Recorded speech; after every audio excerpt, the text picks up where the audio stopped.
joy. This is sadness. That's anger. What? This is disgust. And that's fear. We're Riley's emotions. These are Riley's memories. They're mostly happy, you'll notice, not to brag. I wanted to maybe hold one. What happened? Sadness? She did something to the memory. So let's talk about sadness. Okay. So, first of all, an incredible film. I'm just wondering if you could talk about your own journey through the film. I know these things take years and years and years. When did you get brought into the project? I was brought in the third year. It's usually 5 years for a Pixar film, and so I've had 3+ great years of working with these people, and pretty amazing, you know. And my sadness character, I give that all to Pete Docter and Josh Cooley and the editors and the animators, and so yeah, I'm just very fortunate to have gotten that call to come to work, you know. I know your background was in casting at one point in time, and one of the things that this film has to work on is to bring it together as an ensemble. I'm just wondering how you felt about as everybody sort of, the project started coming together and everybody started joining. I was excited, you know, to hear that they had, well, when I was brought on, they had an offer out to Mindy. She hadn't accepted yet. I think Bill Hader was on board, and I think Lewis was first approached, and then Bill was, as he says in his interviews, stalking them for a while. So it was like anger and fear, and then Mindy and myself, and Joy. Amy was the last to come on board. Yeah, Mindy actually, in an interview with her, thought that you might have been responsible for her being hired. No, she was actually. Oh, how nice! Yes, I was. Yes, Mindy, I am, and yes.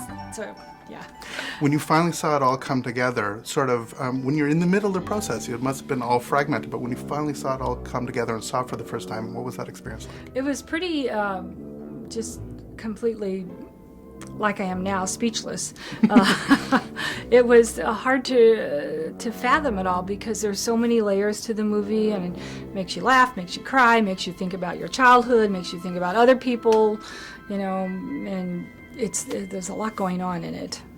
The experience of showing the film at Cannes and with all the pomp and circumstance. It's pretty great. I Yeah. mean, just if you could just talk about the experience of walking up that red carpet. The red carpet is very, they're very serious about their red carpet, first of all. The only people that are privileged to walk up the carpet are the filmmakers and the talent. Unlike red carpets in other areas, I don't know how it is in Canada, but in the United States, you know, you have publicists, and you have managers, and you have agents, and you have spouses, and you have, the carpet's pretty crowded. So when you get asked to go down the carpet at Cannes, it's pretty exciting. They do direct it and orchestrate it and tell you when to turn, and then you have those daunting steps, like 25 stairs that you're hoping you can get up without falling.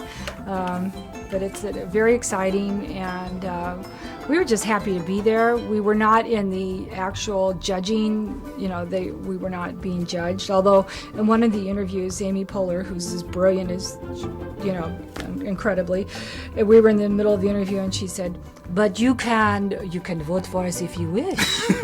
Please vote for us. It's okay, even though we're not in competition." She just kept saying that throughout the interview. It was really funny. Much better than me. Was there ever a time where you actually were working directly with Amy? Yes, 3 times. I was fortunate enough to work with her. In combo, like we'd work together, or I'd be able to sit back and watch her work, and then it'd be my turn. So it was very educational for me, because when I was able to watch her work, I was able to pick up pointers on how to modulate the same line, maybe in volume and feeling. So I give kudos to Amy for letting me sit back and learn from her. Was there a way that the character was written that got changed substantially that you can point to? Well, I don't know if it got changed. I know that early on, Pete Docter and I discussed the fact that we wanted her to be more than, because sadness can get old really fast. Exactly. If she's just whiny and, you know, disturbing.